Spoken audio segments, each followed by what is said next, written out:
Mesdames, Messieurs, nous allons commencer l'événement du réseau climat et développement sur l'inclusion des acteurs non étatiques comme un élément crucial pour la mise en œuvre de l'accord de Paris. C'est bon? OK.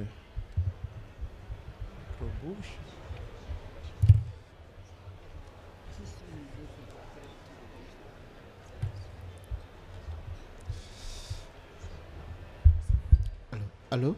Allô? OK.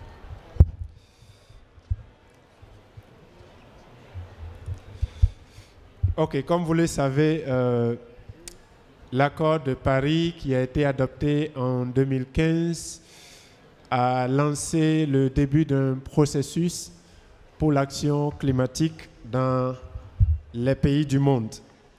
Et au-delà des négociations internationales qui se font, nous savons qu'il est crucial d'impliquer tous les acteurs pour la mise en œuvre de cet accord. Et nous avons également la chance que l'accord revienne de façon explicite sur le rôle que les acteurs non étatiques doivent jouer dans sa mise en œuvre. Et donc le réseau climat et développement depuis 2016 travaille justement à renforcer le rôle que les acteurs non étatiques doivent jouer dans le contexte de la mise en œuvre de l'accord de Paris. Et comme vous le savez aussi, la question des financements est au cœur de l'opérationnalisation des contributions déterminées des pays. Et ce matin, nous allons donc parler un tout petit peu de ces différents aspects. Et l'objectif, c'est vraiment de partager les expériences sur ce que le réseau climat et développement fait, la mobilisation que les membres sont en train de faire dans différents pays et aussi le rôle crucial que les collectivités territoriales jouent dans ce processus. Et donc nous aurons plusieurs personnes au panel ce matin.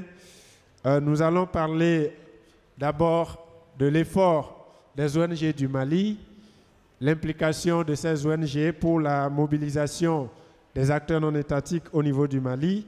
Nous allons parler du cas du Togo également, avec les ONG du Togo et les collectivités territoriales. Ensuite, nous parlerons de l'implication des acteurs non étatiques à travers l'union des gouvernements locaux et des villes ou des cités avec Énergie 2050. Et nous parlerons aussi des défis liés à l'accès au financement et aussi les opportunités, bien sûr, avec German Watch. Et puis, nous parlerons aussi du cas du Bénin, la campagne du Bénin qui implique 3 pays, le Togo, le Bénin et la Côte d'Ivoire, sur un travail d'analyse des CDN. Et voilà, donc, nous avons un panel bien rempli. Et je vais commencer en donnant la parole à Madame Mama Kouaté Doumbia, qui est la présidente du réseau FemNet Mali, qui est un membre actif du réseau climat et développement.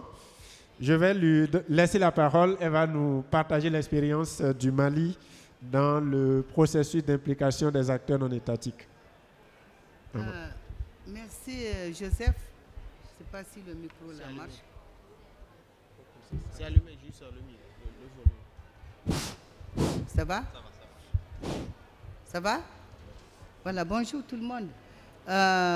Effectivement, je représente ici le point focal du réseau climat et développement au Mali. Et malheureusement, que mes collègues n'ont pas eu de financement pour être là cette fois-ci. Mais vous les connaissez tous, c'est des personnes très engagées sur les questions du changement climatique et surtout les activités de financement, des activités de plaidoyer pour la prise en compte des droits humains dans les questions climatiques. Effectivement, le réseau climat et développement avait lancé un appel à proposition pour un certain nombre d'organisations qui pouvaient créer des points focaux dans les pays et nous avons postulé. Heureusement, nous avons gagné ce petit magot qui nous a permis vraiment de faire rapidement un travail de terrain, c'est-à-dire de coordonner nos actions au niveau du Mali. Le premier travail que nous avons fait, c'est que nous avons organisé une réunion pour voir quelle feuille de route on pouvait se faire pour répondre à ces critères et créer le point focal au niveau du Mali. Nous avons donc fait plusieurs réunions dans le petit bureau de Famnet, et finalement nous avons fait une feuille de route qui nous a permis d'identifier un certain nombre d'actions. La première chose que nous avons faite, c'est que nous avons organisé une conférence de presse. Et cette conférence de presse nous a permis vraiment de donner une certaine visibilité au réseau climat-développement au niveau du Mali. Et je pense que on a partagé les informations avec la coordination. Ensuite, nous avons organisé un atelier qui nous a permis de nous approprier non seulement du rôle et de la place qu'on voulait se créer au niveau du Mali, c'est-à-dire comment influencer les politiques et les programmes, et comment faire des activités de plaidoyer, et comment créer un partenariat entre le gouvernement et tous les autres acteurs qui se trouvent actuellement au Mali et qui travaillent sur les questions de climat. Ça nous a permis vraiment d'avoir des bons rapports avec un certain nombre de partenaires tels que GIZ, qui se trouve une organisation allemande au Mali, et aussi l'ambassade de France. D'ailleurs, c'est vraiment l'institution qui est venue régulièrement à nos activités et qui a participé à notre atelier. Nous avons donc organisé cet atelier d'appropriation, puis nous avons organisé un autre atelier au cours duquel nous devions donc mettre en place le réseau même en tant que tel. Donc nous avons invité toutes les structures gouvernementales qui travaillent sur les questions environnementales, les questions climatiques au Mali. Et la ministre était empêchée, mais elle a exprimé vraiment son soutien à la création qui n'est pas un réseau de plus, mais qui vient avec sa valeur ajoutée en tant que vraiment réseau et un certain nombre d'expériences dans ces COP surtout, et surtout les expériences de contribution au niveau du Mali. Donc nous avons organisé un atelier avec les partenaires techniques et financiers, avec les services étatiques du gouvernement qui s'occupent des questions. La ministre empêchée donc a envoyé le directeur de l'AEDD, donc l'agence de développement durable, qui est venu présider la session et qui, compte tenu même de l'intérêt, a dit « Ah non, vraiment, avec tout ce que vous venez de dire, Madame la Présidente, parce que j'ai présidé cette session, chez nous c'est démocratique, hein. À chaque session on trouve quelqu'un pour présider.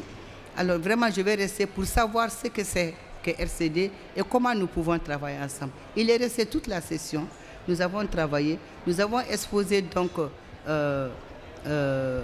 la charte, parce que nous avons bâti notre organisation sur une charte pour savoir comment on veut travailler, par quels moyens on veut travailler et comment faire. Donc nous avons fait adopter la charte.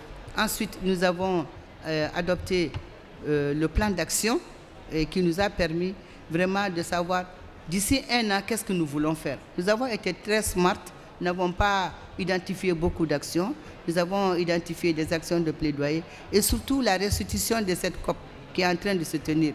Je pense que la lourde responsabilité va revenir à ma modeste personne parce que je suis seule ici et puis un peu, je pense que j'ai vu quelqu'un de Mali Folk Center avec qui nous allons rendre compte de ce qui s'est passé ici pendant la COP.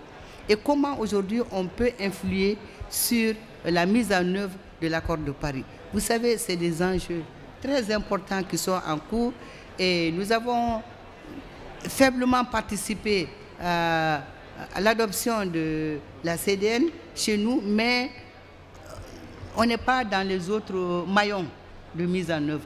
Et c'est pourquoi nous avons demandé à l'atelier, aux représentants de l'AEDD, comment nous pouvons aujourd'hui nous insérer dans le tissu, si j'ose dire, des activités climatiques au niveau du Mali. Voilà en gros ce que nous avons fait pour ne pas prendre trop de temps. En tout cas, nous sommes devenus visibles à travers la presse parce que nos informations ont passé à la télévision et avec un très bon reportage dans presque 10 journaux de la place. C'était très important.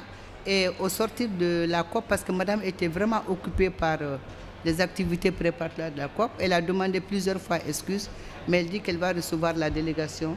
Et nous avons mis en place d'abord un petit bureau de 5 personnes qui est en train de manager le réseau. Et nous avons aujourd'hui 14 organisations membres qui ont adhéré au réseau climat et développement au Mali. Je vous remercie.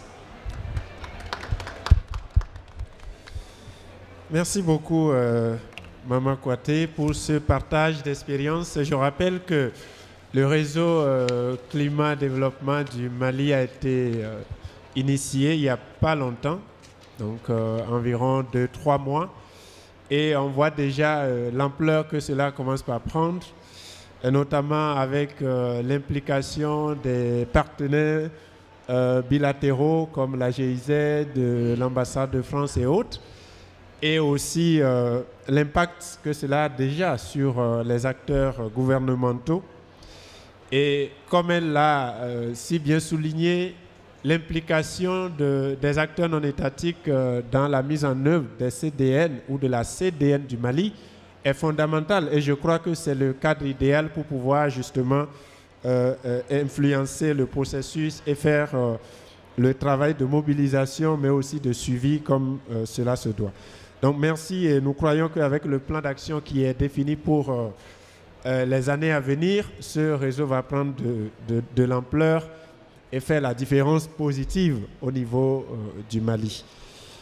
Merci beaucoup. Je vais à présent inviter Credo Eze, qui est chargé de programme changement climatique à l'ONG JVE au Togo. La même initiative a été lancée également au Togo, accompagnée d'une campagne à l'endroit des collectivités territoriales du Togo. Donc, il va nous partager cette expérience-là. Monsieur Credo, vous avez la parole. Ok, merci beaucoup, Monsieur Joseph. Et en allant dans la droite ligne de ce que Maman Kouaté a dit, au niveau du Togo aussi, nous avons pensé constituer une plateforme. C'est vrai que c'était aussi l'un des objectifs du réseau au niveau international de pouvoir avoir des plateformes nationales afin de pouvoir renforcer les actions au niveau national, surtout avec les autorités, nos autorités locales, sur les questions qui sont liées à la mission du réseau. Donc c'est dans cet ordre-là que nous sommes constitués, nous membres de RCD, nous, c'est-à-dire ONG togolaise qui sont membres du réseau. Nous avons mené des réflexions sur comment on travaille ensemble afin que nous puissions aussi relayer les recommandations du réseau à nos autorités, puisque si nous allons vers une union, une synergie d'action, nous croyons que nous serons plus écoutés, plus que si nous allions vers, en tant qu'ONG dispersée avec différents points de vue. Donc c'est dans cet objectif-là que nous avons postulé à un appel lancé par le réseau pour pouvoir appuyer les plateformes et aussi lancer une campagne nationale pour la vulgarisation des CDN, toujours en faisant la promotion des acteurs non étatiques dans la vulgarisation de ce document-là. Donc, au niveau, nous sommes 4 ONG à pouvoir mener la réflexion ensemble. Il s'agit de ACEDI, Afon Togo, JVE Togo et puis OPED.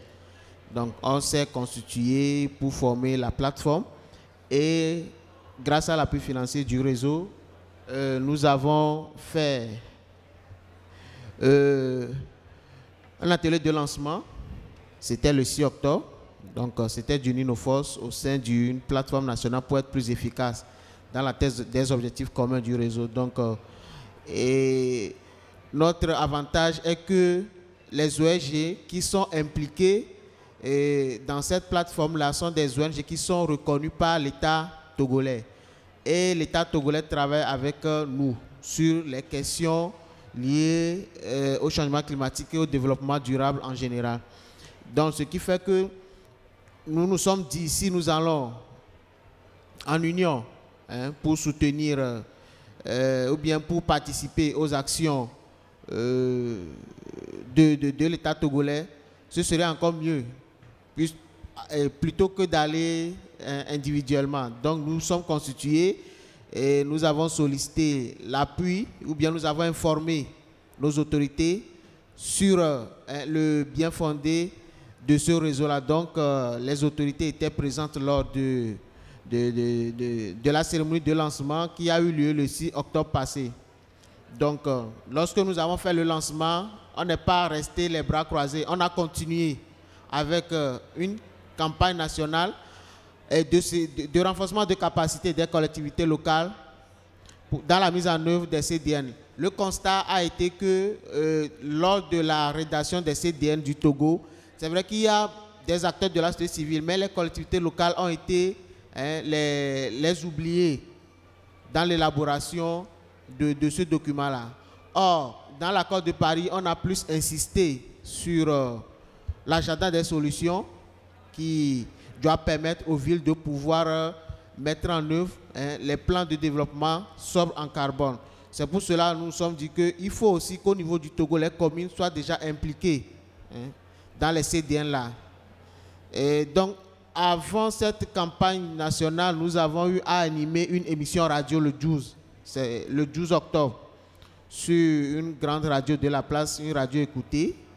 Et donc, durant cette émission radio-là, nous avons informé la population, bien les auditeurs, sur l'existence du réseau RCD au Togo. C'est vrai que nous avons aussi présenté le réseau en général et aussi informé les gens sur le RCD Togo et ses objectifs. Donc, ça a été aussi l'occasion de pouvoir informer la population sur la campagne et aussi sur le document qu'on appelle les CDN même. Les CDN, c'est juste les acteurs qui sont dans le domaine qui comprennent. La population, elle autre, ne sait pas ce qu'on appelle CDN. Donc, ça a été l'occasion de pouvoir informer la population sur ce que c'est que les CDN au niveau du Togo, ce qui se trouve dedans, les projets qui peuvent être mis, qui peuvent être valorisés et aussi leur rôle dans la réalisation des projets qui sont inscrits dans ce document-là.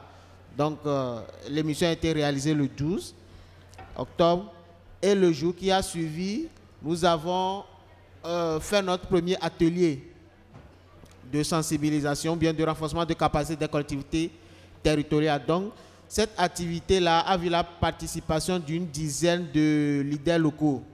L'idée était de pouvoir scinder ça en deux. Le Togo étant un petit rectangle, c'est un peu difficile de pouvoir mobiliser tout le monde en même temps. Donc, on a eu à faire un premier atelier le 13 octobre sur la vulgarisation des CDN au sein des collectivités territoriales pour susciter une action climatique décentralisée. Donc, comme je l'ai dit, il y a eu une dizaine de leaders locaux de la région maritime et de la région du sud du Togo qui ont pris part à cet atelier-là. Ils ont été très satisfaits. Et donc, on s'est dit aussi que c'est l'idée pour eux de pouvoir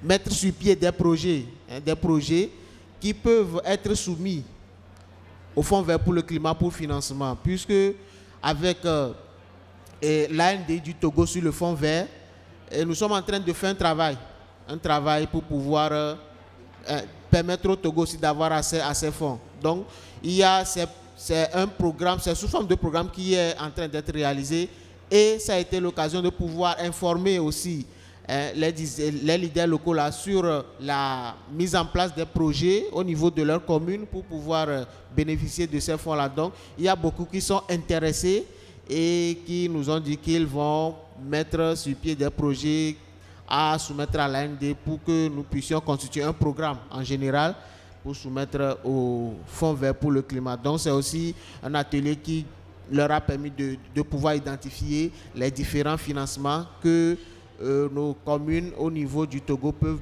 avoir pour pouvoir financer leur plan de développement sobre en carbone. Ça a été aussi l'occasion de leur parler de ce plan-là, de pouvoir développer des plans de développement sobre en carbone. Et de là aussi de contribuer à l'atteinte des objectifs du Togo dans le PND, le Plan national de développement durable, qui est un document qui est relatif à l'ODD du Togo. Donc ça a été aussi une occasion pour ces leaders locaux-là de pouvoir être au courant de ça et de pouvoir réaliser aussi leur projet. Donc, à part ça, c'est vrai que la semaine qui doit suivre le 20, on devrait aussi aller à l'intérieur du pays pour pouvoir travailler avec les autres leaders locaux de la région centrale, de la région du Nord. Mais il se fait que pour pouvoir inviter les maires aussi, ce n'est pas du tout facile. Si c'est vous-même qui les appelez ou bien leur envoyez des lettres, soyez sûr que ce sera très difficile de pouvoir les mobiliser. Donc l'approche a été de voir au niveau du ministère qui est en charge de la gestion des communes. Donc c'est à ce ministère-là qui est revenu le rôle de pouvoir inviter les leaders locaux. Surtout que nous sommes dans un contexte sociopolitique assez compliqué. Donc si vous ne savez pas faire, on peut vous attribuer, on peut vous prêter des intentions. Donc c'est notre ministère en charge de la gestion des communes. C'est ça, c'est le ministère là qui a invité ces leaders locaux là pour nous. Et c'est grâce à ce ministère que nous avons eu un nombre un peu important des leaders locaux. Donc, pour le second atelier qui devrait avoir lieu le 20 octobre, on a eu des difficultés parce que le ministre était absent. Donc, la signature des courriers pour pouvoir inviter les leaders locaux a été un peu compliquée. Mais quand même, nous avons relancé. Et d'ici la fin, je crois que je vais aller dans les prochaines étapes, la fin de ce mois de novembre, dès le retour de la COP, nous allons organiser le second atelier avec ces leaders locaux-là, toujours sur le renforcement de capacité dans la vulgarisation des CDN. Donc, à part ça, nous pensons aussi formaliser le LCD et dans puisque nous n'avons pas encore trop de moyens limités, on se dit qu'au moins avec les ondes radio, on peut pouvoir quand même parler un peu de ces CDN-là pour les populations. Donc, nous allons toujours continuer les émissions radiophoniques. Heureusement que une des organisations membres du réseau est partenaire d'une radio locale. Donc, ce sera aussi le tremplin pour pouvoir véhiculer les informations sur la vulgarisation des CDN et de pouvoir permettre à sa mise en œuvre. Heureusement, je peux dire heureusement, et le comité qui a élaboré les CDN, c'est ce comité-là qui est encore en train d'être transformé comme comité de mise en œuvre. Et nous pensons qu'en tant que réseau du RCD Togo qui a été mis en place, plateforme mise en place, nous allons encore intensifier nos actions et peser de tout notre poids dans la mise en œuvre de ces CDN-là. Merci. Merci beaucoup à Credo pour cette belle présentation qui reprend un peu le travail qui se fait pour mettre ensemble les ONG du Togo pour créer une synergie d'action au niveau national. Et comme il a bien souligné, plus on travaille en synergie, plus on est écouté par les autorités. Et donc, je retiens que l'avantage que les ONG du Togo ont eu dans ce processus, c'est le fait qu'elles sont très bien connues par le ministère en charge des questions d'environnement et de changement climatique. Et je rappelle qu'effectivement, ces ONG sont membres du comité interministériel qui travaille sur les questions des CDN, les questions des PNA, les questions de NAMA, les questions de l'EBT, les questions de PRBA. Donc, toutes ces ONG-là suivent les processus nationaux qui sont liés au changement climatique et je crois que ça a été un facteur important pour le succès de leur activité. Également, je retiens que la mobilisation des collectivités territoriales au niveau du Togo a été un succès parce que, justement, le ministère de tutelle s'est personnellement impliqué là-dedans. Et je crois que c'est une approche qui peut inspirer d'autres pays.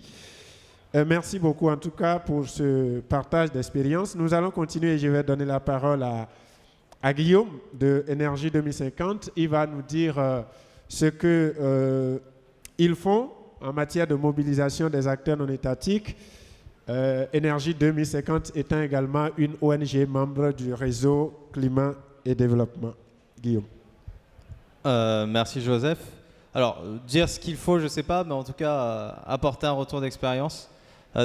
Déjà, on est très content d'être ici avec le réseau Climat Développement et continuer tout le travail qui a été engagé depuis, en tout cas depuis qu'on est membre du réseau. Je je pense que l'application des acteurs non étatiques, que ce soit en Afrique ou ailleurs dans le monde, c'est un enjeu critique de la mise en œuvre des politiques climat. Juste pour rappel, aujourd'hui, même si on arrive à tenir tous les engagements qui sont inscrits dans tous les CPDN des pays ou dans tous les CDN, on n'est pas sur la bonne trajectoire. On est sur une trajectoire qui est de l'ordre de 3 à 4 degrés, selon les études, d'ici à 2100. Donc l'engagement des acteurs non étatiques, ce n'est pas juste une question de mettre en œuvre les engagements des pays. C'est aussi une question de comment on va réussir à accroître l'ambition pour tenir cet engagement. Et là, on parle juste des 2 degrés et je parlerai encore moins des 1,5 degrés parce qu'aujourd'hui, ça semble être une chimère. Donc l'engagement des acteurs non étatiques, il doit aller dans ce sens-là. Il ne doit pas juste se contenter de voir et de se coordonner la CDN et de voir les engagements qui ont été pris par les pays. Il doit être proactif pour voir comment on peut ajouter, avoir de l'additionnalité par rapport à ces engagements. Et si vous voulez, Énergie 2050, bon, vous nous connaissez, on se connaît tous, je pense que je connais tout le monde ici. On a participé à l'élaboration de 7 CPDN, Sénégal, Togo d'ailleurs. On a un grand nombre d'activités qui contribuent à la mise en œuvre des CDN. Et aujourd'hui, on est dans la phase où on travaille à l'opérationnalisation, à comment mettre en œuvre les engagements des pays, notamment en Afrique, et j'en parlerai tout à l'heure avec cités et gouvernements locaux unis d'Afrique, CGLUA, qui nous accompagnent sur un certain nombre d'activités. Pour nous, l'enjeu, c'est vraiment déjà d'engager. Alors j'entendais bien ce qui a été fait par les ONG au Togo, et il y a quelque chose de très juste qui a été dit, c'est que ça doit s'appuyer sur des structures locales. C'est effectivement le fait que les ONG, je ne sais plus la ville, à Lomé, j'imagine, vous êtes, ou au Togo en général, soit connu du gouvernement, c'est un élément clé parce qu'il y a déjà une confiance qui a été bâtie. Et on voit comment le gouvernement peut s'appuyer sur des structures locales, associatives, mais après on parlera peut-être des gouvernements locaux, pour mettre en œuvre leurs engagements. Et ça, c'est un enjeu clé des CDN. Nous, on a travaillé beaucoup sur ce côté engagement des acteurs. Il y a le guide des négociations qu'on prépare pour la francophonie. On a fait une version citoyenne. Alors, de là à dire que c'est spécialement adapté pour le public africain, je ne sais pas, mais en tout cas, c'est quelque chose qui est abordable pour quelqu'un qui voudrait s'intéresser aux négociations et pour qui un guide technique est justement un peu trop technique. Mais là, nous, ce qu'on fait en ce moment, c'est surtout qu'on travaille donc avec CGLUA sur comment on peut territorialiser la mise en œuvre des contributions déterminées au niveau national. La territorialisation, c'est qu'est-ce que c'est? C'est que nous, on pense que la mise en œuvre doit se faire au plus proche des besoins des populations. Surtout en Afrique, on ne va pas parler d'atténuation, ça n'aurait pas de sens. L'Afrique, c'est 4% des émissions de gaz à effet de serre. Ça peut, au vu des pressions qu'il y a en ce moment, ça peut devenir plus grand à l'avenir, mais pour l'instant, c'est 4%. Et ce dont on parle, nous, avec CGLUA, c'est qu'il y a une opportunité, peut-être une fenêtre d'opportunité de 5 à 10 ans pour mettre en œuvre des politiques climato-compatibles qui permettent un développement bas carbone et résilient sur le continent. Donc c'est vraiment sur cette trajectoire, sur cet axe-là qu'on veut travailler avec CGLUM, bien sûr avec les membres du réseau, parce que c'est l'intérêt de cette mise en réseau, pour mettre en œuvre les CDN, mais aussi accroître leur ambition. Alors comment on fait? On a plusieurs types d'activités qu'on a déjà mis en place avec CGLUA. Alors CGLUA a créé déjà des réseaux de professionnels, parce qu'on s'aperçoit qu'avant de s'appuyer sur la société civile, il faut déjà former les décideurs. Et je prends un exemple, on a eu une formation au mois de juillet sur les enjeux climatiques et énergétiques avec 100 directeurs de villes africaines à travers le réseau TechNet, qui est un réseau des directeurs techniques des villes d'Afrique. Cette formation-là, on a vu avec les directeurs techniques qu'il y avait une vraie volonté de renforcer les capacités des professionnels dans le domaine du changement climatique, avec des vraies actions à mettre en place, avec des vrais programmes à mettre en place. Donc, avant, pour l'engagement, je pense qu'un des premiers éléments clés, ça va être la formation. La formation des acteurs, et ça, on s'engage là-dessus. Ensuite, toujours dans le cadre de cette formation, on a publié, durant cette COP, un rapport justement sur la territorialisation des CDN au niveau des gouvernements locaux en Afrique. Ce rapport, il est disponible en français et en anglais. Hein, on le fera disséminer dans le réseau. Mais il met en avant un certain nombre d'éléments clés justement pour que les CDN puissent être mises en œuvre au niveau des territoires. Il y a un premier élément, c'est les questions de gouvernance. Donc ça, c'est au niveau des gouvernements locaux. Parce que dans acteurs non étatiques, même si le terme est peut-être pas juste, on inclut souvent quand même les gouvernements locaux. Et je pense qu'ils doivent être inclus. Des autorités infranationales qui ne sont pas finalement des négociateurs aux Nations Unies. Ensuite, il y avait les questions de transparence et de MRV. il y a tout un travail à mettre en place. Il y a tout un travail en place pour renforcer la capacité des gouvernements locaux à mettre en place des projets qui aient une certaine transparence, parce qu'on parlait des financements tout à l'heure, l'accès au financement. Aujourd'hui, cet accès au financement, il n'arrivera pas avant un gros travail au niveau des gouvernements locaux à faire pour justement mettre en place un mode de fonctionnement qui réponde aux objectifs du MRV. Parce que si vous regardez le Fonds vert pour le climat, si vous regardez ce qu'il demande, aujourd'hui, il y a très peu de villes, finalement, notamment de moyenne taille, peut-être des villes de grande taille, c'est différent, mais qui pourraient avoir accès, même si c'était ouvert, parce que pour l'instant, ça passe par une autorité nationale, qui pourraient avoir accès à ces fonds, même s'ils étaient ouverts aux autorités locales. Donc, il y a un gros travail à faire sur ça, et ça, on s'est engagé là-dessus aussi avec CGLUA. Et un autre aspect clé, c'est comment on met en place, on parlait de plan climat ou plan de développement territorial qui soit climato-compatible. Et ces plans-là, ils demandent un certain nombre de choses. Et parmi ces choses, il y a la coordination entre les acteurs.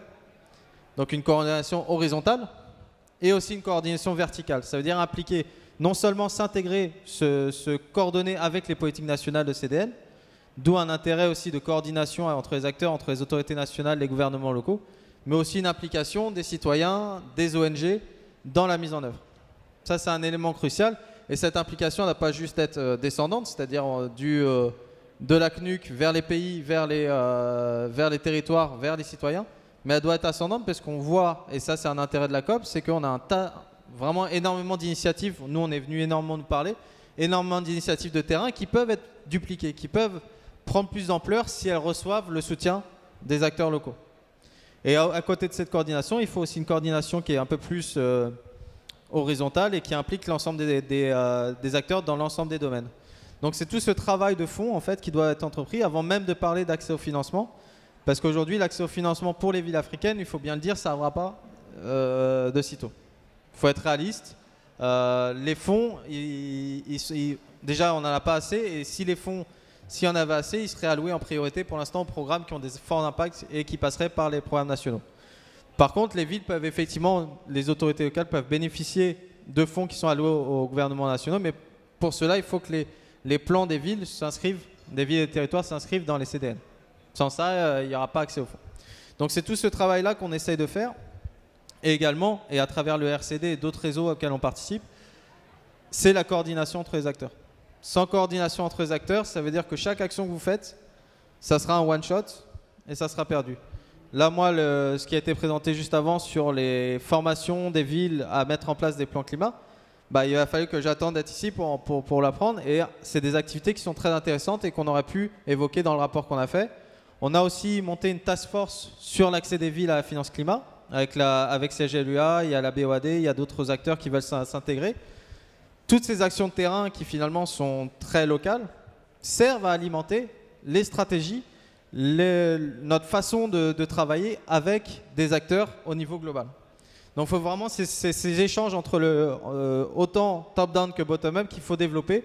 Là, le réseau RCD nous aide pour ça, on a d'autres réseaux et c'est vraiment très important. Après, il y a tout le côté aussi implication citoyenne. J'ai parlé du guide tout à l'heure, on a cette initiative aussi avec des acteurs pour essayer d'impliquer au maximum les populations, les sensibiliser. Ars Planet, on demande à chacun de témoigner en fonction de son émotion sur la thématique changement climatique de façon artistique. Tout ça doit être intégré dans une stratégie globale justement pour que l'ensemble des acteurs travaillent dans le même sens et qu'ils soient nationaux et internationaux. Nous, on a plutôt le côté ici international, voilà. Mais il y a énormément de choses qui vont dans le bon sens et il faut vraiment continuer. Voilà, je pense que j'espère que j'ai pas été trop long, mais c'était un peu le sujet du propos. Ok, merci beaucoup Guillaume pour cette présentation donc, qui nous montre aussi l'implication de l'énergie 2050, notamment à l'endroit des collectivités à travers le guide des négociations version citoyenne qui a été élaboré pour faciliter justement le travail des élus. Le principe aussi de territorialisation de la mise en œuvre des CDN à travers aussi la création des réseaux professionnels, la task force pour la formation des acteurs en termes de suivi ou d'implication dans les principe pour les questions de MRV, de plan climat sobre en carbone, etc. Donc, on voit quand même qu'il y a une panoplie d'actions qui est envisagée ou en tout cas qui se développe et on ne peut qu'encourager ce processus-là et le réseau est toujours très impliqué en tout cas sur ces questions et je crois que cela est utile pour nous tous ici qui avons suivi cet exposé. Merci beaucoup. Et donc je vais, avant de donner la parole à Jean-Paul Afana de German Watch, je vais donner la parole à Christian Houkanou de JVE Bénin. Il est chargé de programme changement climatique à JVE au Bénin. Il coordonne aussi un réseau ouest-africain qui s'appelle le Global Power Shift. Il va nous parler de leur expérience sur l'analyse des CDN au niveau de 3 pays, Togo, Bénin, Côte d'Ivoire. Bien sûr, dans le contexte de la mise en œuvre de l'accord de Paris pour l'atteinte de l'objectif de 1,5 degré. Christian, tu as la parole. Tu peux avoir le micro. Voilà. Je vais envoyer là-bas. Je peux rester ici. OK.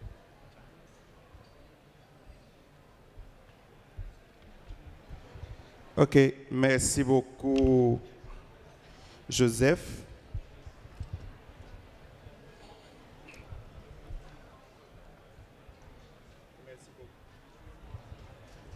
Merci beaucoup, Joseph, pour l'occasion que le réseau nous donne donc pour présenter un peu notre expérience au sein de Global Power Shift. Le Global Power Shift, c'est un réseau. C'est une coalition d'organisations ouest-africaines et c'est un réseau qui regroupe les membres de 3 pays actuellement. Au départ, on était 5, mais au fil du temps, on a constaté qu'il y a 2 pays qui n'étaient pas très actifs. Et donc aujourd'hui, le réseau est très actif dans 3 pays, le Togo, le Bénin et la Côte d'Ivoire. Depuis 2013. Et nous avons eu à mener plusieurs campagnes.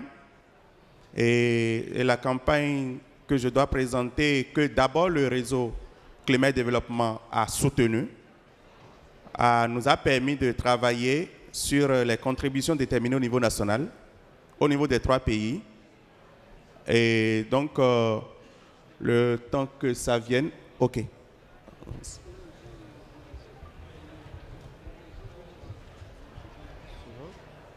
Donc cette campagne, c'est une campagne qu'on a dénommée Objectif 1.5 et ça devrait nous permettre beaucoup plus de mettre l'accent sur l'opérationnalisation des contributions prévues déterminées au niveau national, mais de veiller aussi à la révision de ces CPDN-là, à ce que les acteurs non étatiques, c'est-à-dire donc les ONG et les autres acteurs non étatiques soient beaucoup plus pris en compte. Le contexte, nous le connaissons tous. Je ne vais pas m'attarder sur ce slide-là. Avance.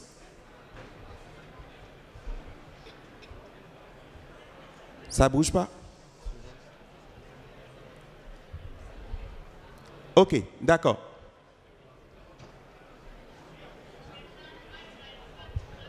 Carrément, je vais là-bas. Carrément, je vais là-bas. C'est ça? Ça bouge pas. Non, laisse. Je peux brancher pour moi? Je peux brancher ça?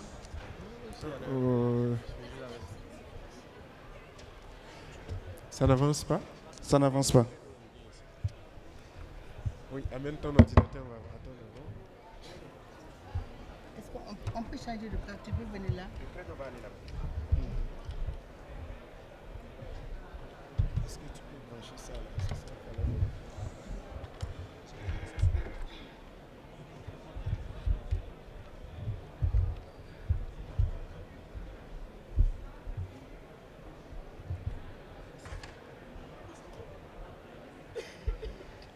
Toutes nos excuses pour cette interruption technique. Je crois que ça va reprendre maintenant. Et donc, notre campagne est dénommée Objectif 1.5 et Joseph. Joseph, ouvrez le micro.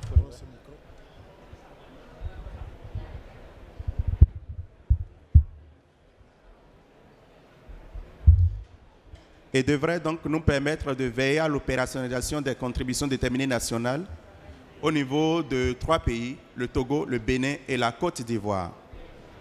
Sur le contexte au plan international, nous le connaissons tous.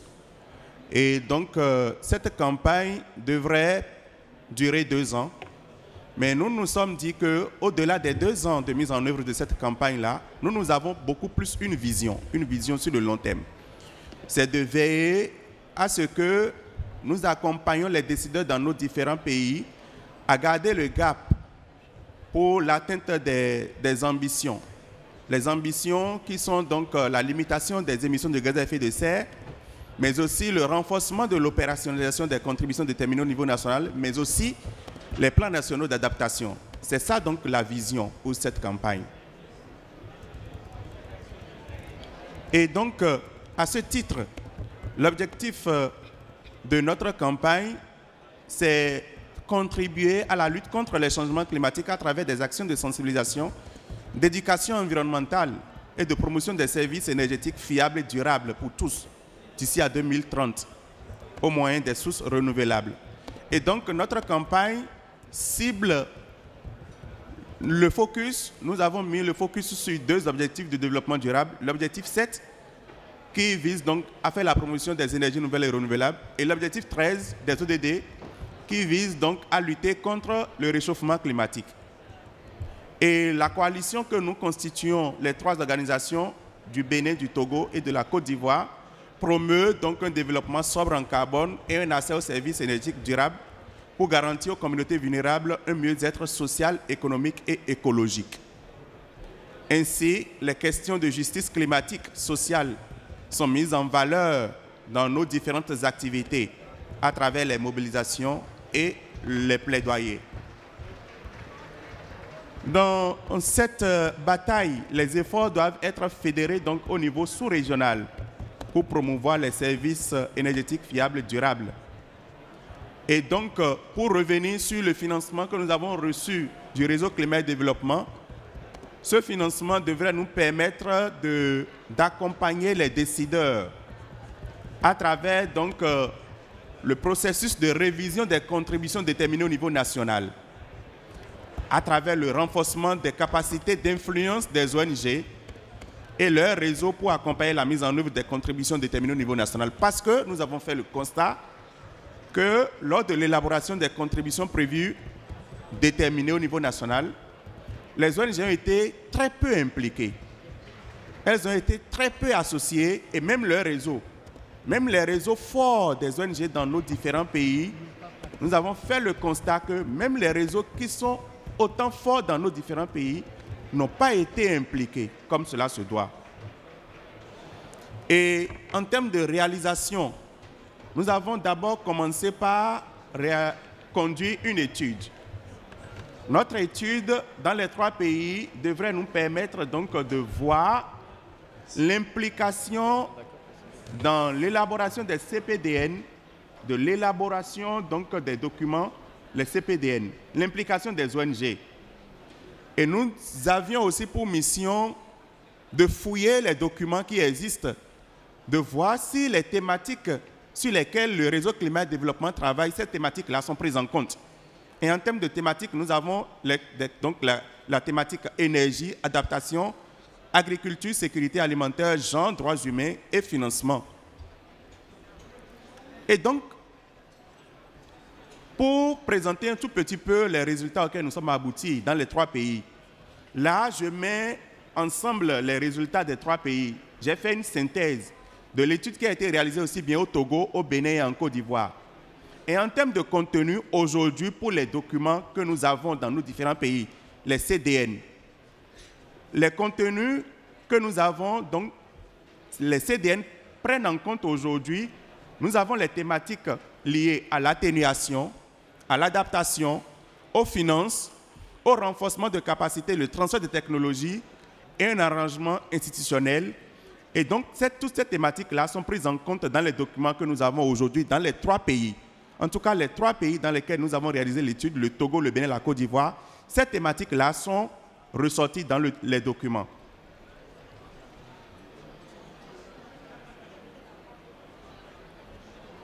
Après l'étude que nous avons réalisée, nous avons organisé dans les différents pays des réunions pour valider l'étude. Parce que nous avons voulu que notre étude soit une étude approuvée, acceptée de tous. Et donc, nous avons organisé dans les 3 pays des ateliers de validation du document que nous avons obtenu. Et donc, vous avez en image quelques photos de l'atelier que nous avons organisé au Bénin avec la presse écrite qui a relayé, les médias, que ce soit la télévision, la radio, les médias ont relayé aussi notre activité. Sur ces images, si vous avez les images qui nous sont venues donc de nos collègues du Togo, qui ont fait la même activité, un atelier de validation de cette étude-là, pour que l'étude donc soit présentée à tous et acceptée et validée donc de tous. Et ici en image, vous avez la photo de l'atelier de présentation de l'étude de la Côte d'Ivoire, de nos collègues de la Côte d'Ivoire. Au constat général, en termes de résultats, nous avons fait le constat que les ONG ou leurs réseaux ne sont presque pas impliqués dans l'élaboration des CPDN, je l'ai dit au départ, mais même dans leur révision, nous avons fait le constat que les ONG ne sont pas ou presque pas du tout impliqués. Ça, je le dis. Et parce que c'est un constat que nous avons fait dans les 3 pays. Et quand je prends les thématiques qui sont donc promues par le réseau Climat et Développement, nous avons fait le constat regrettable que la thématique liée aux gens et droits humains n'est presque pas ressortie dans les documents dans les 3 pays aussi.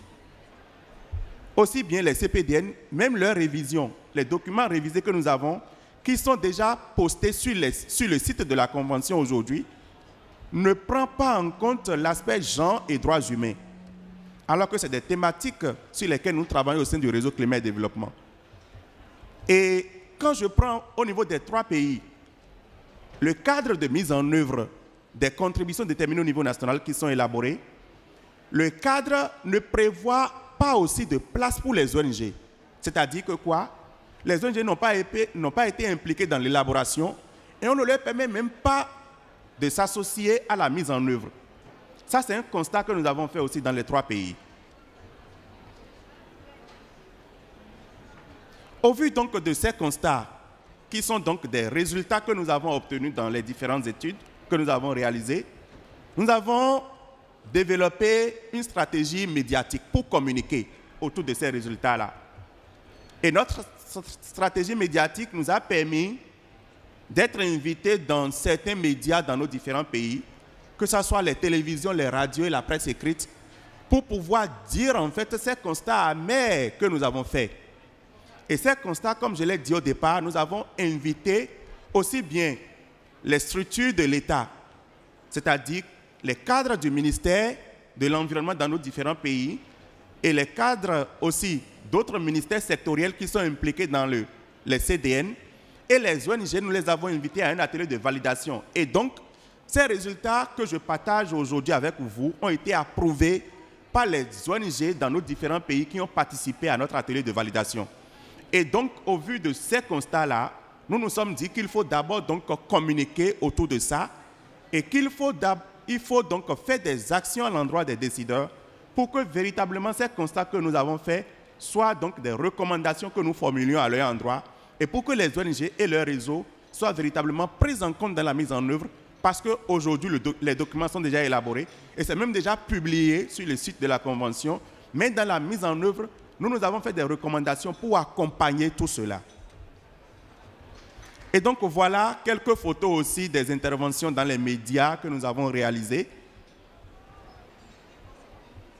Et lors de l'atelier de validation que nous avons organisé au Bénin, il est arrivé à un moment où nous avons posé cette question-là à tous ceux qui étaient présents. Est-ce qu'il y a aujourd'hui des avantages à impliquer les ONG dans l'élaboration des CPDN et même dans leur révision? Et unanimement, tout le monde a répondu que l'avantage est trop grand aujourd'hui, qu'il faut impliquer les ONG. Mon temps est fini. En termes de recommandations, nous avons recommandé, en tout cas à la fin de cette étude, nous avons recommandé qu'il faut véritablement que les documents, les CDN qui existent aujourd'hui soient vulgarisés et que les ONG soient associées d'abord à ce que l'appropriation soit faite par les ONG et vulgarisée. Et qu'il faut transformer les propositions contenues dans les CDN en projets soutenables, bancables, qui peuvent être financés. Donc, et cela donc, nécessite aujourd'hui aussi l'implication des ONG, des acteurs non étatiques, parce que les partenaires financiers aujourd'hui demandent à ce que les ONG soient véritablement impliqués. C'est une condition qui est fixée aujourd'hui. Et donc, nos États doivent comprendre, les cadres doivent comprendre aujourd'hui qu'il y a nécessité d'impliquer les ONG pour pouvoir mobiliser le financement nécessaire, parce qu'en réalité, dans les CDN, c'est des projets qui sont identifiés, des projets pour pouvoir donc adapter notre agriculture, pour pouvoir donc faire de la reforestation dans certains pays, des projets d'atténuation. Et donc, il faut véritablement impliquer les ONG. Je crois que mon temps est fini. Ça, c'est juste un résumé de tout ce que j'ai dit depuis le début. Et je vous remercie donc.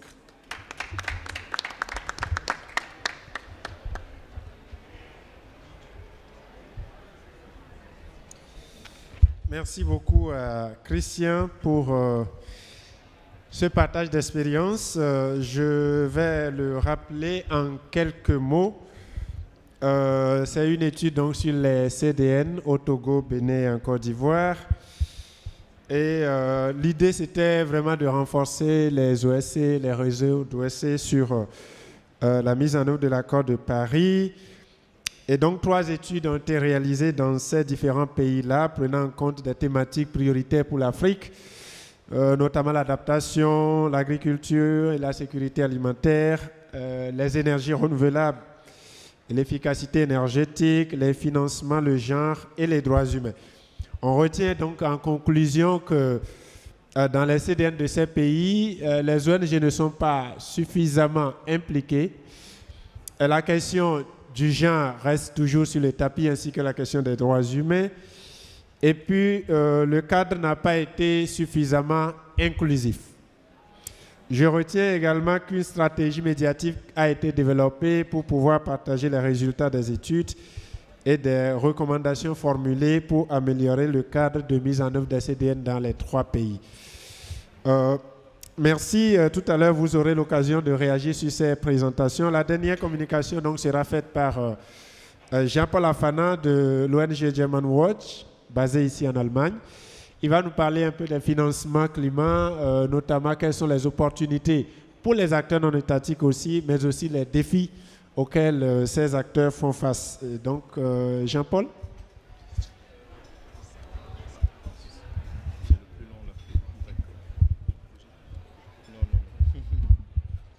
Merci beaucoup, Joseph. J'espère que vous pouvez m'entendre. Et là, c'est mieux. Voilà. J'essayais de prendre une photo de l'un des derniers slides que tu as présenté.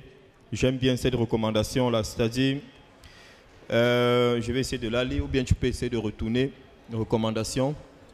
Voilà, la dernière, c'est-à-dire créer des mesures incitatives au financement de la mise en œuvre de la CDN telle que la mise en place par les États d'un fonds de garantie ou encore l'implication directe des banques locales de chaque pays.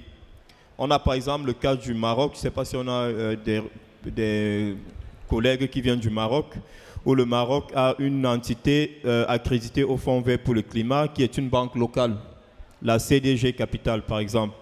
Et ça, c'est des exemples qui doivent être présentés et en même temps faire comprendre la valeur de l'implication au niveau local lorsqu'on voudrait améliorer la mise en œuvre de ces différents accords qui existent, avec un accent bien entendu sur le rôle des acteurs étatiques, mais en même temps des institutions au niveau national. Notre collègue de Énergie 2050 a également parlé du rôle du financement. Je pense que on ne peut pas parler de réalisation de tous ces objectifs qui sont énormes en termes de qualité, mais en même temps en termes d'impact, sans avoir les ressources nécessaires pour leur mise en œuvre. Et lorsqu'on voit le financement sur le long terme et les discussions autour de ce sujet, on a cette feuille de route qui vise à mobiliser des centaines de millions de milliards de dollars, une centaine de milliards de dollars chaque année, pendant on ne sait combien d'années, et on n'a que 3 ans pour être prêt pour cela. Mais la question que je me pose toujours, c'est de savoir comment est-ce que cette somme sera absorbée par les États. Comment est-ce que cette somme va parvenir aux communautés? Comment est-ce que cette somme va être accompagnée, évaluée, surveillée, mais en même temps avec un aspect reporting et vérification par les acteurs non étatiques? Et là, ça me ramène à une autre question qui est quel est le rôle des acteurs non étatiques dans la mise en œuvre d'un système de financement de la lutte contre le changement climatique efficace?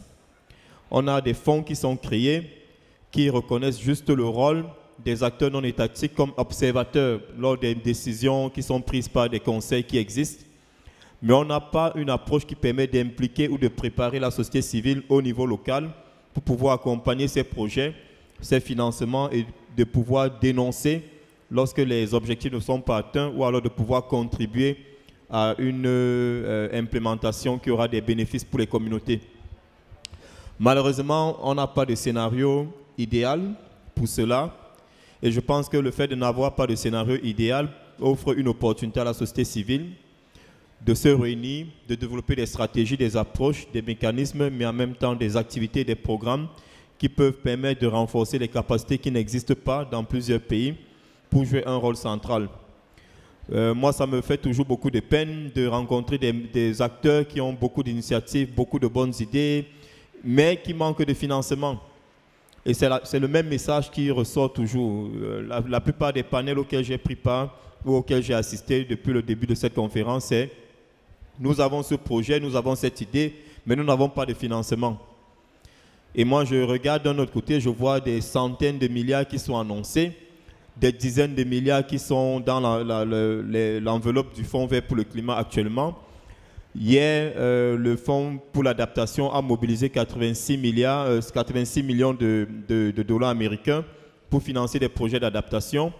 Mais comment est-ce qu'on peut avoir des acteurs non étatiques qui ont des idées, des projets, des programmes, des innovations, mais ils n'ont pas accès à ces financements? Et ça rejoint l'aspect que tu as très bien souligné.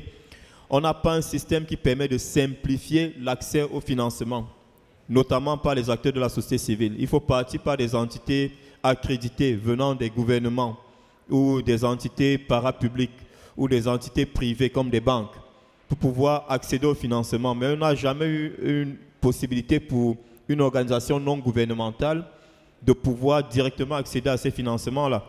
Parfois, c'est des organisations non gouvernementales, mais qui sont des institutions de développement très connues, qui la plupart du temps appartiennent à des ministères, à des gouvernements.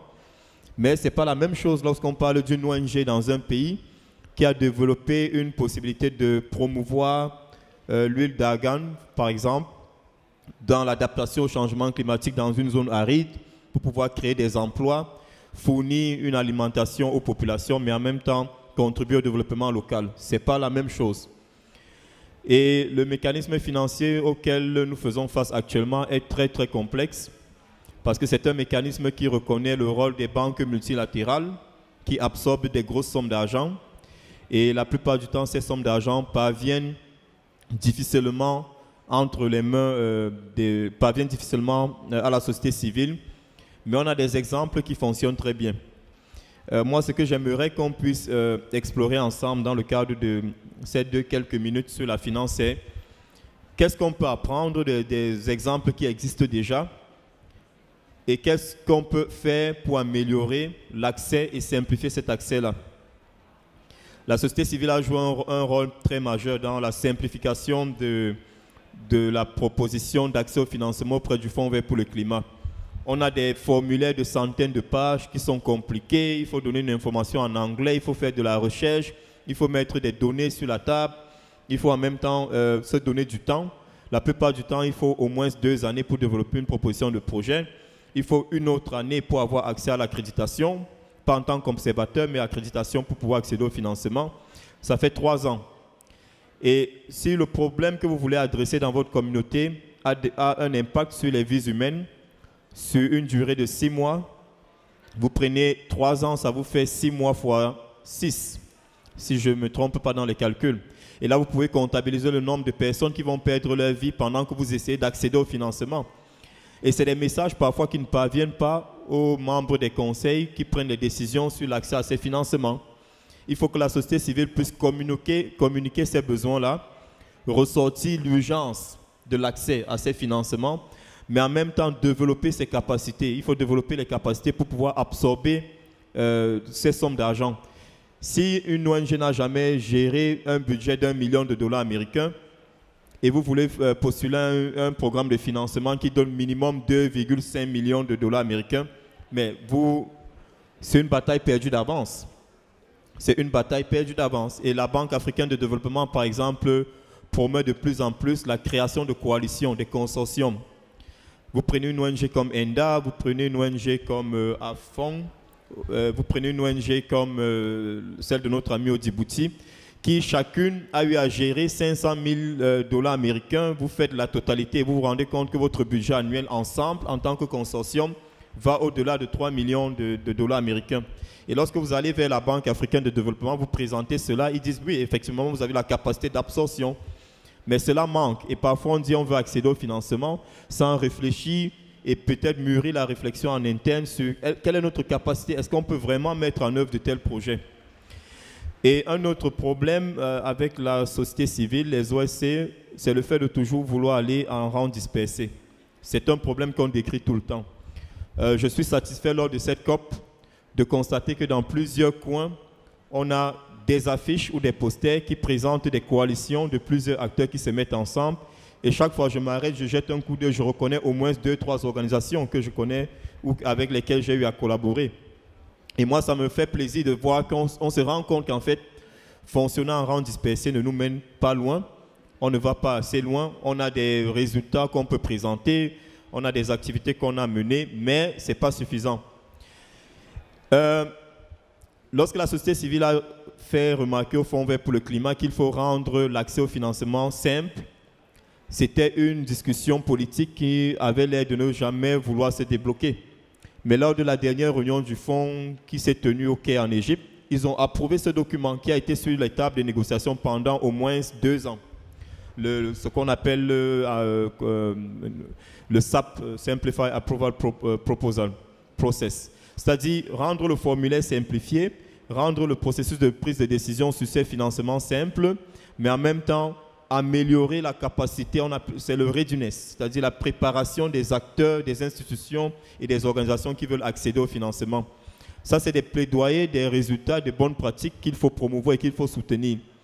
Et une telle approche peut être répliquée dans d'autres fonds. Le fonds pour l'adaptation. Chaque année, ce fonds essaie de promouvoir l'accès direct au financement, c'est-à-dire des institutions, des organisations au niveau national accèdent directement au financement pour mettre en œuvre et mettre sur pied des projets au niveau national, sans avoir à passer par des banques multilatérales comme la Deutsche Bank, KfW, ou bien des institutions internationales de développement comme la GIZ ou l'Agence française de développement qui, lorsqu'ils reçoivent ces financements de grosses sommes, maintiennent une forte capacité à leur niveau parce qu'ils développent de nouvelles compétences, une nouvelle expertise sur des thématiques qu'ils ne maîtrisaient pas avant. C'est des financements qui permettent de créer de nouveaux emplois.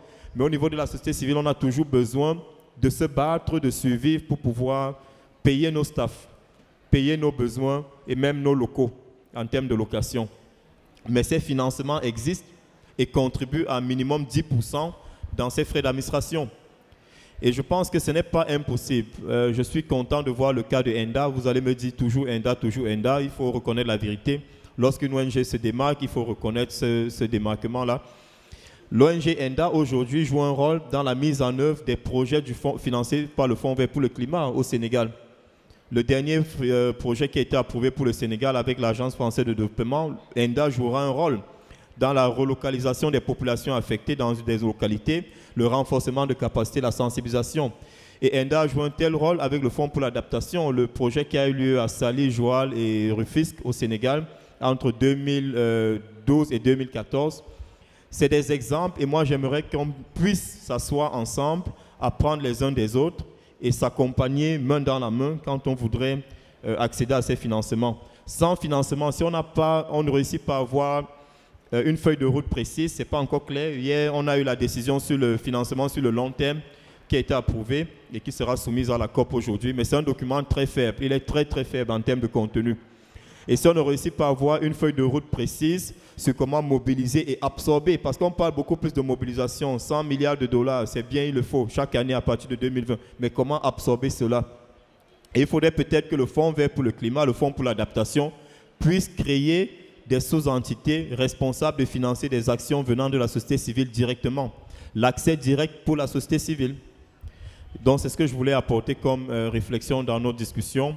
Malheureusement, j'ai une conférence de presse à 14h à la zone Boula, ce qui veut dire que je devrais à un moment foncer de ce côté-là, mais je suis encore là pour une dizaine de minutes environ. Merci.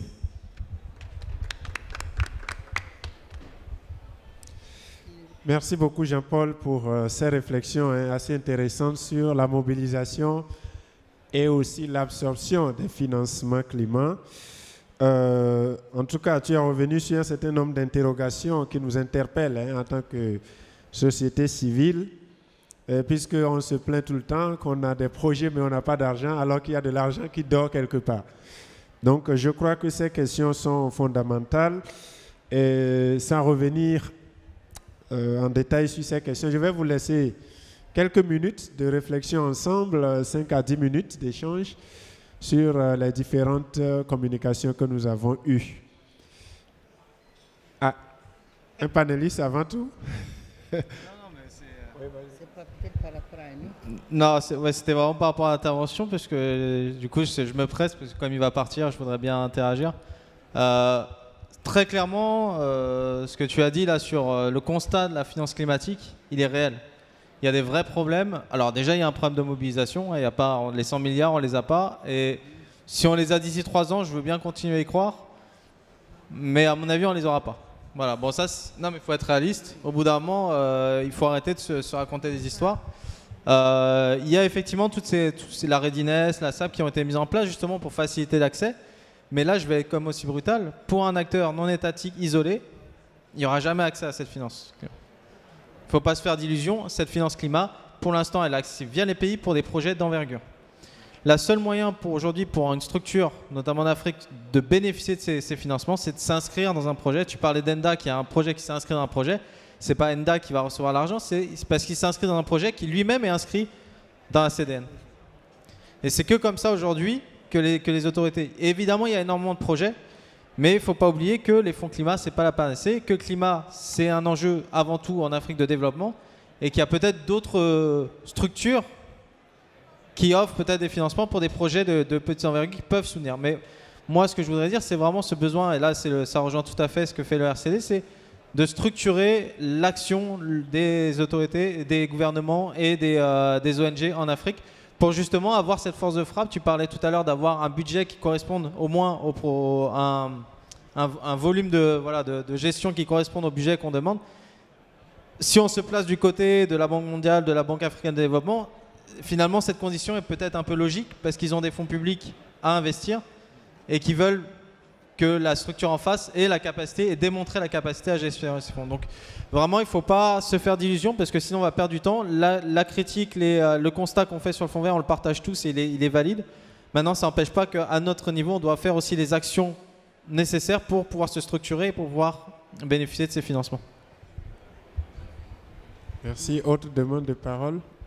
Oui, sur Okay. Puisqu'il doit partir. Bon, moi, le problème qu'il y a, c'est que je suis vraiment perdu, franchement. Parce que depuis qu'on a commencé, en tout cas depuis que je suis là, tous les discours des dirigeants, même hier, dans le Africa Day, les chefs d'État ont parlé de cet argent-là, qu'on ne voit pas. Et je pense qu'il y a beaucoup de gens qui ont réagi, j'étais avec Enzo, qui ont dit, mais nos chefs d'État, nos dirigeants passent tout leur temps à se plaindre, à demander cet argent, mais quelles sont les stratégies qu'ils peuvent mettre en place pour accéder à ces fonds? Parce que autant nous sommes des ONG et il n'y a aucun moyen. Souvent, on n'a même pas de personnel qualifié.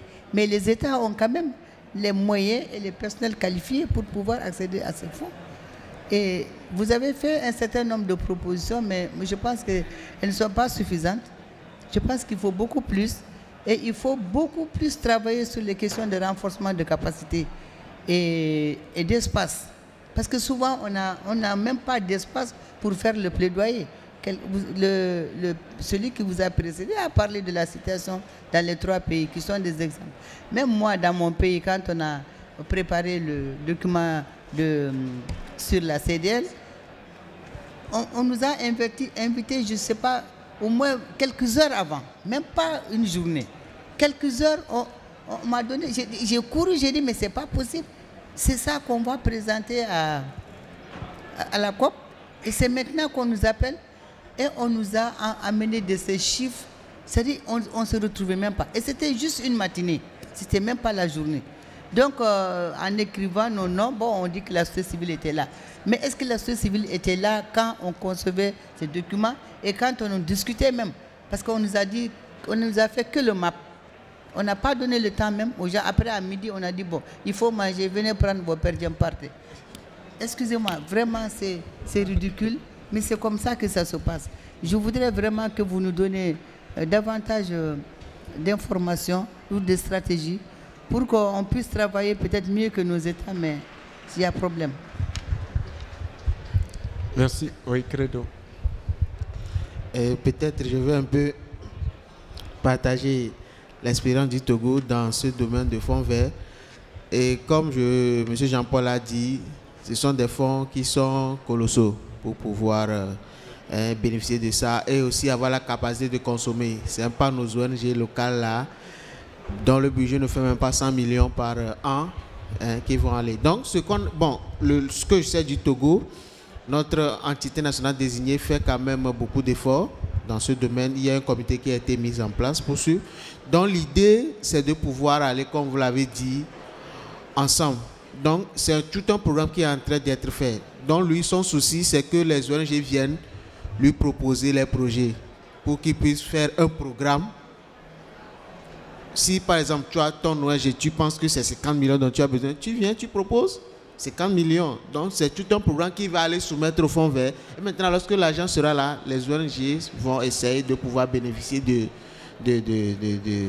fonds qui seront alloués. Donc, c'est un peu la stratégie qui est en train d'être jouée au Togo, de faire sous forme de programme à soumettre au fonds vert pour que les ONG aussi puissent bénéficier. Sinon, si on veut aller seul, c'est perdu d'avance. Le problème maintenant, c'est qu'il faut que maintenant, nous aussi, on propose des projets, voilà, pour pouvoir bénéficier. Si on ne nous propose pas, parce que ça fait longtemps, lui, il demande des projets, mais on ne lui donne pas. Les ONG ne viennent pas chez lui pour lui donner les projets. Et tout le temps, il nous pousse pour pouvoir venir. Et bon, c'est vrai aussi qu'il faut encore intensifier la sensibilisation pour pouvoir informer plus aussi les ONG qui sont à l'intérieur du pays. C'est vrai, c'est plus les gens de la capitale qui sont au courant, mais les gens de l'intérieur ne sont pas toujours au courant de ça. Donc c'est aussi une stratégie qui est en train, que je peux mettre aussi sur la table. Je ne sais pas trop ce que les autres aussi en pensent. Merci. Je suis tout à fait d'accord avec tous vos commentaires, vos observations et en même temps la sollicitation de plus de recommandations concrètes. Et je dois reconnaître que ou alors moi, ma personne ou German Watch, l'organisation que je représente, nous n'avons pas la solution magique. On a un projet qui est en cours, qui dure depuis plus d'un an déjà, bientôt plus d'un an. Ce projet permet de mener des réflexions au niveau national et au niveau régional. Certains parmi vous ont été à un atelier qu'on a organisé en Côte d'Ivoire avec la participation de la BAD. On a fait des recommandations, on a exploré des solutions, des pistes possibles, mais jusqu'à présent, ce n'est pas débloqué. La première raison, c'est parce que les décisions ne sont pas prises par nous ou par plusieurs de nos gouvernements. Je participe aux négociations sur la finance depuis le début de cette COP, par exemple. Il y a beaucoup de gouvernements qui manquent aux tables des discussions. Mais ces gouvernements ont une société civile très inquiétée par l'accès au financement. Ces gouvernements ont une société civile qui développe de bonnes idées, qui ont essayé des projets, qui ont découvert que ces projets ont de bons résultats et peuvent avoir des potentiels énormes, mais les représentants de nos gouvernements ne sont pas dans les salles de décision où les décisions sont prises. Il y a déjà ce canal-là, cette communication-là, ce canal qui n'existe pas. Et lorsque d'autres gouvernements qui ne maîtrisent pas nos réalités ou alors qui n'ont pas les mêmes problèmes que nous prennent des décisions qui affectent nos gouvernements et nous affectent, on se demande d'où viennent ces décisions. Et je dois avouer que ça s'assimile presque à de la magie d'avoir des points focaux dans des pays pour le fonds pour l'adaptation, le fonds vert pour le climat, qui n'ont jamais pris part à une réunion du fonds, ou même à une consultation, ou bien à une session de négociation lors des SB ou des COP. Moi, ça relève de la magie, à mon humble avis, parce que ça n'a pas de sens. Est-ce qu'on est intéressé par le cumul des fonctions, par les titres? Je suis point focal de ceci, je suis point focal de cela, sans avoir une idée de ce que c'est que la finance climat? Ça n'a pas de sens. Et je dis toujours, la finalité de tout ce qu'on fait là, nous sommes assis ici, nous sommes là depuis bientôt 2 semaines. La finalité, c'est quoi? C'est les populations locales. C'est l'impact au niveau local. C'est comment les gens sont affectés. En Côte d'Ivoire, quand on était à Abidjan, on est allé visiter une communauté qui est menacée par l'avancée de la mer vers les côtes. C'est une réalité. Mais beaucoup de négociateurs n'ont pas cette réalité-là entre les mains. Il y a des évidences qui viennent de rapports du GIEC, qui viennent de rapports de je ne sais qui, de l'UNEP, des rapports qui sont élaborés, qui lisent de façon rapide pour se préparer, pour avoir des arguments. Mais les réalités ne sont pas toujours mises sur la table. Je pense qu'il y a des possibilités, il y a des pistes. ESE a présenté une piste qui fonctionne très bien. Certaines entités accréditées se sont rendues compte qu'elles n'ont pas des idées pour mener des projets ou pour élaborer des projets. Ces entités lancent des appels qui concernent également la société civile. La société civile soumet des propositions. Les propositions sont étudiées par des comités et les meilleures propositions sont rediscutées et la meilleure est développée sous forme de projet et est soumise. C'est un cas avec le Sénégal. C'est ce que le Centre de suivi écologique fait aujourd'hui. Au départ, le premier projet du Sénégal a été élaboré par le centre. Ils ont impliqué une ONG Dynamic Femmes basée à Joal. Dynamic Femmes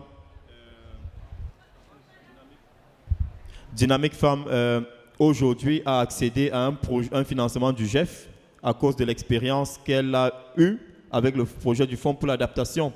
Ça veut dire que cette ONG a développé des capacités et est allée à un niveau supérieur. Dynamic Femmes n'avait pas géré un budget de 20 000 € avant. Mais ils ont cette capacité aujourd'hui. Le CSE est passé une autre approche, consulter la société civile, les acteurs non étatiques et les acteurs étatiques pour identifier des propositions de projets qui peuvent être finançables. Et cela fonctionne. Et un autre aspect également, c'est comment est-ce que nous, en tant qu'acteurs de la société civile, on peut revendiquer des places auprès de nos gouvernements lors des négociations sur des thématiques qui nous tiennent à cœur. Vous connaissez bien Alpha Kaloga. Moi, je suis heureux de voir Alpha aujourd'hui, lors des négociations sur la finance, prendre la parole au nom de la Guinée. Mais il n'y a pas 2, 3, 5 ans, Alpha n'était qu'un représentant de la société civile. Nous devons faire la même chose. Nous devons dire à nos représentants de gouvernement, cette thématique que vous négligez, vous tournez tous vers la Comifac, les forêts, il faut sauver le bassin du Congo. Comment vous voulez sauver le bassin du Congo sans vous asseoir dans les négociations sur la finance où les décisions sont prises pour financer cette action climatique-là? Ça n'a pas de sens. C'est-à-dire on fonctionne sans avoir un scénario structuré, sans avoir une vision futuriste qui nous permet d'avoir un impact dans ces discussions. Et ça nous affecte tous. Le Simplify Approval Process a traîné. Ce document a traîné. À chaque réunion, on reportait à la prochaine, parce que les gouvernements n'avaient pas des arguments qui venaient de la base pour leur dire voilà pourquoi on a besoin d'accéder facilement à ces financements. Il n'y a jamais eu un gouvernement qui s'assoit dans l'un des conseils sur les fonds qui a dit nous voulons un fonds spécial pour la société civile, nous voulons un fonds spécial pour les acteurs non étatiques. Ça n'a jamais été fait, ça n'a jamais été le cas. Pourtant, c'est possible, c'est une réalité, nous en avons besoin. Je pense qu'il faut des approches qui ne concernent pas seulement l'action que nous menons en tant qu'ONG, mais qui concerne également l'interaction que nous avons avec nos représentants. Le système de la Convention cadre des Nations Unies pour le changement climatique ne prend pas en considération la voix de la société civile. Il faut le dire, c'est les gouvernements Qu'est-ce qui se passe en plénière? Vous observez. Les gouvernements prennent la parole, les négociateurs prennent les décisions, la société civile, on vous donne 2 minutes. Quand vous faites 2 minutes plus 2 secondes, on vous coupe la parole. Mais lorsque vous discutez en plénière, les décisions sont prises il y a longtemps. On a pris des décisions sur la finance hier jusqu'à minuit. Mais les chefs d'État font des discours dans la salle. La société civile vient lire des statements. Ça n'a pas de sens. Ce n'est pas dans ces plénières que les décisions sont prises. C'est faux.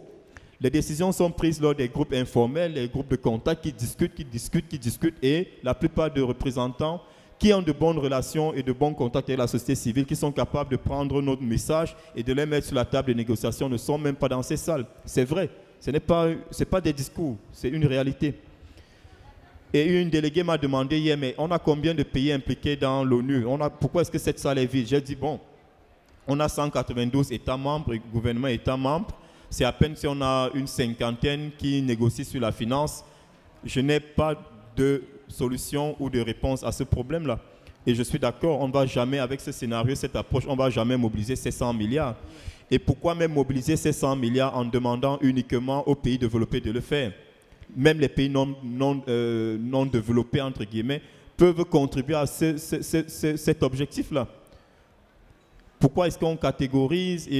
C'est une pression. Honnêtement, il faut reconnaître cela. Vous demandez à un groupe de 5 personnes qui a été formé à comment résoudre un problème d'incendie, d'appliquer cette solution à un groupe de 100 personnes, mais le groupe de 5 personnes est absorbé. Ça ne fonctionne pas de cette façon-là. Et tant qu'on n'aura pas cette approche basée sur l'équité, reconnaître qu'on est tous égaux, même dans la résolution de problèmes, on ne pourra jamais ensemble avoir une approche qui nous permet de résoudre des problèmes avec un impact qui inclut tout le monde. Et malheureusement, on n'a pas de scénario possible actuellement, mais je pense qu'il faut il va falloir qu'on se rapproche davantage de nos représentants de pays, qu'on ait des discussions franches. Je sais que c'est difficile. On a plus de capacité, de possibilité de rencontrer un ministre lorsqu'on est ici à Bonn qu'au pays. Je suis tombé sur le ministre de l'Environnement il y a 2 jours, j'étais content de lui serrer la main. Pas parce que c'est un plaisir de le faire, mais parce que c'était une occasion de lui dire 2-3 choses peut-être. Mais lorsqu'on retourne au pays, il faut demander des audiences. Le ministre n'est jamais là, il faut attendre 6 mois. Et entre-temps, les négociations sur la finance se tiennent. Il n'y a pas de représentant de votre pays. Et lorsque les décisions sont prises, ça nous affecte tous. Donc je pense, continuons la réflexion. On n'a pas de scénario idéal actuellement. Poursuivons-la. Essayons de voir comment est-ce qu'on peut éviter de se plaindre en tant que société civile, mais développer une expertise qui peut être nécessaire aux côtés de nos gouvernements et plus tard se retrouver dans la position d'un de nos collègues comme Alpha aujourd'hui. Donc, merci beaucoup pour vos interventions. Je pense que je vais devoir m'en aller et je suis content je serai heureux de poursuivre la réflexion plus tard d'une autre manière. En tout cas, merci beaucoup Jean-Paul pour tes interventions très fort utiles et pour l'appui aussi que German Watch accorde au réseau Climat et Développement. Nous espérons pouvoir le renforcer dans les années et jours à venir. Je crois que notre temps est épuisé, mais il y a une demande de parole pressante. Juste 1 minute.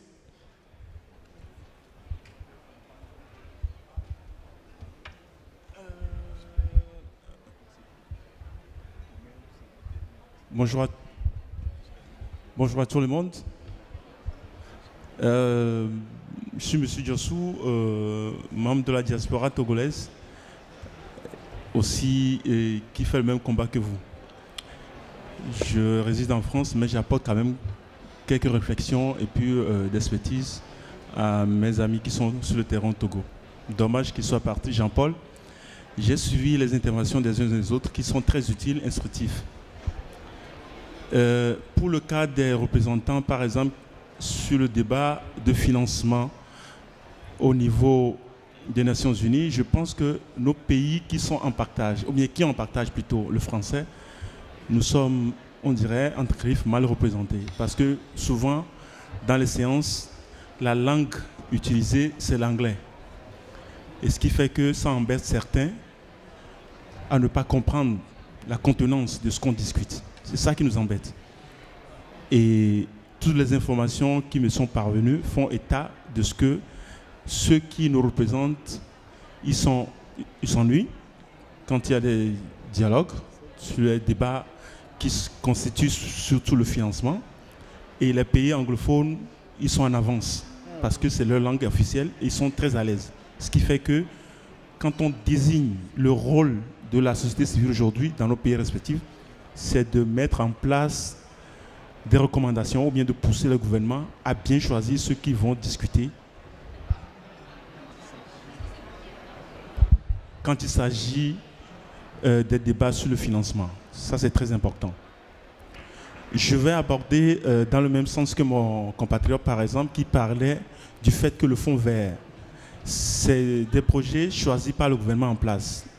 C'est vrai, parce que la dernière fois, j'ai suivi un panel où le représentant des Nations Unies est passé au pavillon français, disait qu'il y a 2 ministères vers lesquels les fonds sont alloués. Ministère des Finances de vos pays respectifs et ministère de l'Environnement. Et c'est eux qui choisissent les projets. Ils ne vont pas financer n'importe quel projet. Donc il va falloir que nous arrivions quand même à faire un diagnostic pour ne pas faire la même chose que l'autre fait. Raison pour laquelle le but, l'objectivité de travailler en réseau est très important. Il ne faut pas être seul. Parce que quand vous êtes nombreux, vous diagnostiquez et vous allez vers l'essentiel pour que le projet soit pris en compte et financé. Merci à vous. Merci. Merci beaucoup pour votre contribution et je crois que cela nous conduit à la fin de cet événement.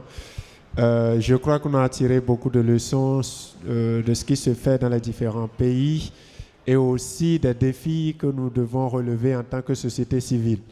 Et j'en appelle aussi aux membres du réseau Climat et Développement à pouvoir poursuivre ces réflexions-là dans nos différents pays pour améliorer le travail que nous faisons avec les acteurs non étatiques afin que les défis évoqués soient relevés. Merci beaucoup aussi à Énergie 2050 qui nous a accordé son pavillon pour cet événement. Merci à vous et à très bientôt.